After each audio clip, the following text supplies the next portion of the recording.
Die young, push it to the limit, I can't go no more. Red light, no way, I'm coming back home.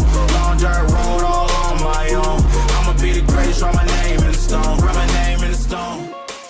We're doing the Velossa Tech snorkel install. So that involves removing the front end, removing the factory like little tiny snorkel things, and putting in the big like Ram Air snorkel. So I'm gonna get over to the Kia, I'm gonna get the camera turned around. It's gonna be a basic how-to, so instruction, and finished product. So let's get over to the Kia and start working.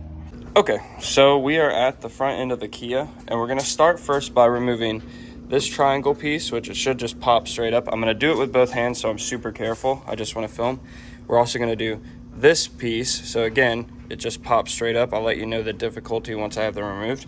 And we also need to remove these 5 pop clips. So I'm gonna get a flat head and get all 5 of these removed. Once I have that done, I'll show you guys the next step. Okay, with all of that removed, next we have to come in here where those triangles we're protecting, and there's a 10 mil bolt on both sides. So you can see right in there. So I think they said it's best to use a swivel, but I think I'll be able to get it with an extension, a 10 in my power ratchet. So I'm gonna get those out, and then I'll show you what to do in the fender wells next. Okay, so we got both of the bolts removed. Now we're gonna go into the fender well, and each side you're gonna do the bottom 3 poppers, so 1, 2, 3, and they're a little hard to see. And then this screw or bolt, it is a 10 mil, or you can use a Phillips head. I'm gonna use a 10 mil because there's not much room. I'm gonna get both sides removed, and we'll get on to the next one.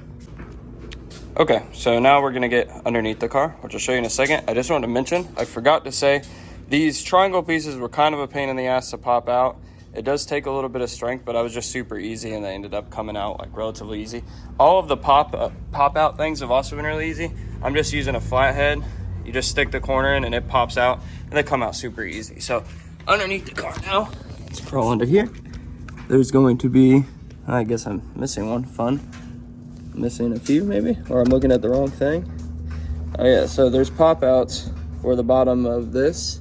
That's where the bumper is clipped on to the bottom plastic. So I'm gonna get all of the ones that are remaining off, and show you guys what pulling the bumpers off is like. Okay, so all of the pop outs are removed off the bottom. The 5 from here, the 2 bolts underneath where those corner pieces were, and 3 pop outs plus the screw or bolt in both fender liners. So now how it should pop out is pretty much there's something clipped in here, and the other side obviously the same, and then it should just pop out. I'm going to probably put that on the tripod and capture me removing it. That way I can go hands-free and use both hands. It'd be super easy on the bumper. So let me set the tripod up and let's get this removed. One other tip though, when you are removing this, don't just jump ahead. There is a harness somewhere, I don't know where. I'm reading instructions while I'm going on. We have to be easy on that harness, it's super short. So let me get the tripod and let's get this bumper removed.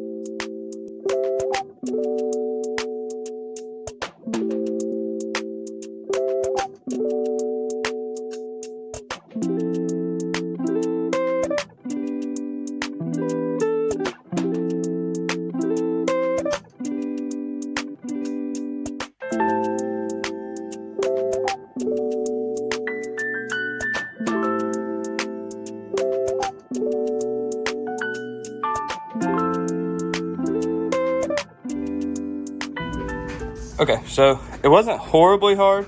It was kind of a pain in the butt. You know, you're always like super like, oh, you gotta be super careful. It's an expensive car, expensive bumper. But it wasn't too bad.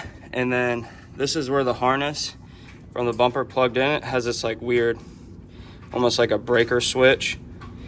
You have to like, on the back side, there's a little release. You push that, it like pops out that way and you can pull it right off. So that's the bumper off. Let's get on to getting to where we can remove the snorkels that are factory and put our good brand new expensive ones on.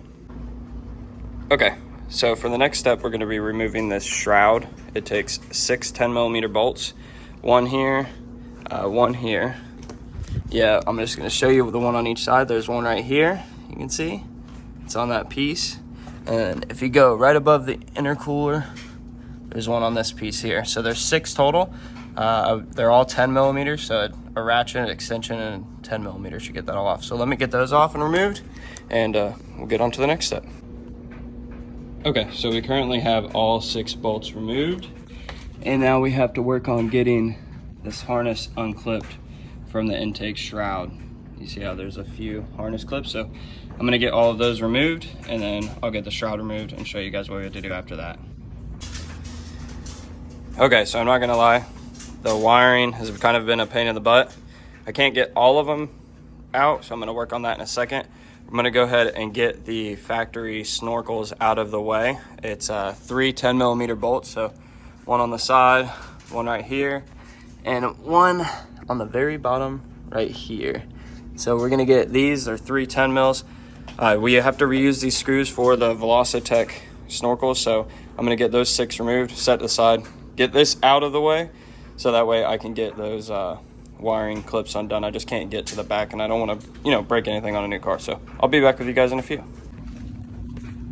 All right, so the next steps are going to be pulling off these rubber seals off of both of the OEM ones and putting it on to the aftermarket ones.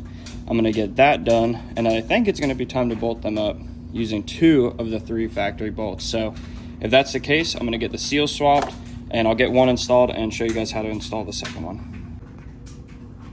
Okay, so just to let you guys know, the seals are for each side. They're labeled left or right, so put those on obviously the right side. They won't go on the wrong way. This is pretty much all you have to do is slide them on, and you bolt them on with the 2 bolts of the OEM bolts. This is what the finished side looks like, really sturdy, so pretty happy with that. Let's get this one bolted up and on to the next step. Woo woo. Okay, so both snorkels are now installed. All the factory stuff's kind of just sprawled out, so I got to put everything up nicely. But the next step, so you do not actually put that like radiator shroud back in here or whatever you want to call it, due to the snorkels obviously coming out. Now they're in the way. So we're going to get some of our handy dandy zip taronis and zip tie this all up behind the bumper, or this metal bumper, so that way there's a nice finish, it's not hanging down.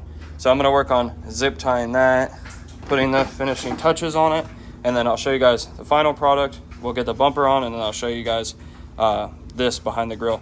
They also say that you can pop the grill out. I'll just zoom in from here. It's a bunch of 10mm, or not 10mm, Phillips head bolts.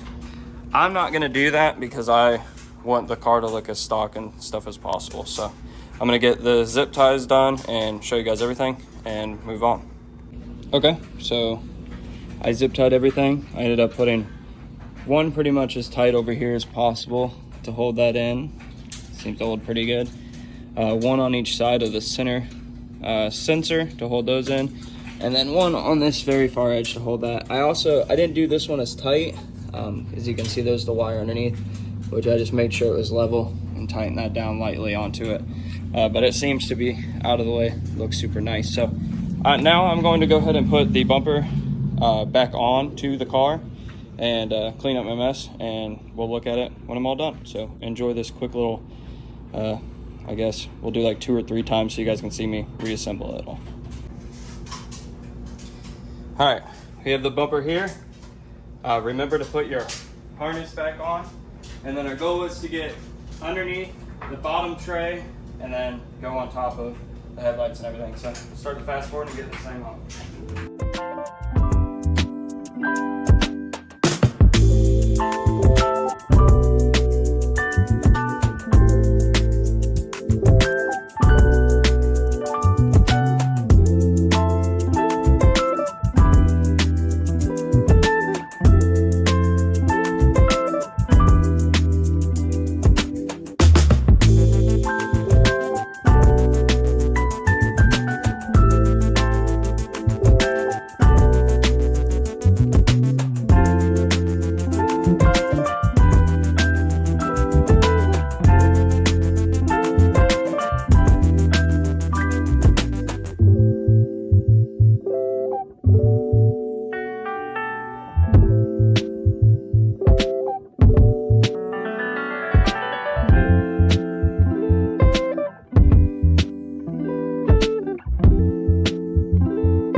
All right, so we are all done. Bumper is clipped back in. All the bumper lines look super good. They are pretty finicky, I'll say that. So you kind of have to like play with it. It is kind of a pain in the butt, but it's not as bad as you think it would be. Again, I left the grill on. It's pretty hard to see with the lighting, but you can see the snorkel right there. So you're seeing you're getting a lot more quality air going into basically what leads right into the intake. So it wasn't too bad. I would say all in all, I have roughly an hour into this job, which again, taking the bumper off, you know, putting everything on, putting the bumper back on. And I'll say this, I had to put the bumper on twice. So that means it had to be removed twice because I put everything on. I realized I forgot to plug in the harness. So remember to plug in that harness. I'll just say that. And make sure the clips on the bottom go under the lip, not above the lip. That was a mistake I made the first time too. So let me get the camera turned around real quick. All in all, it wasn't too bad. I would say anybody with a little bit of time and skill, even if it's just a little skill, will be able to do that. I'm gonna go inside and cool off. As you can see, it's a little hot, sweating a little bit, but yeah, there you go. That is the Velossa Tech Snorkel Ram Air, blah, blah, blah, blah, blah, blah, install. If you enjoyed this content and you wanna see more Kia Stinger content, let me know down below. Let me know what you wanna see me install. I'm thinking about lowering it. I'm thinking about doing an exhaust, but I don't know. I wanna see if YouTube enjoys that or wants to see it. If you enjoyed it, subscribe. Thanks for watching. Peace.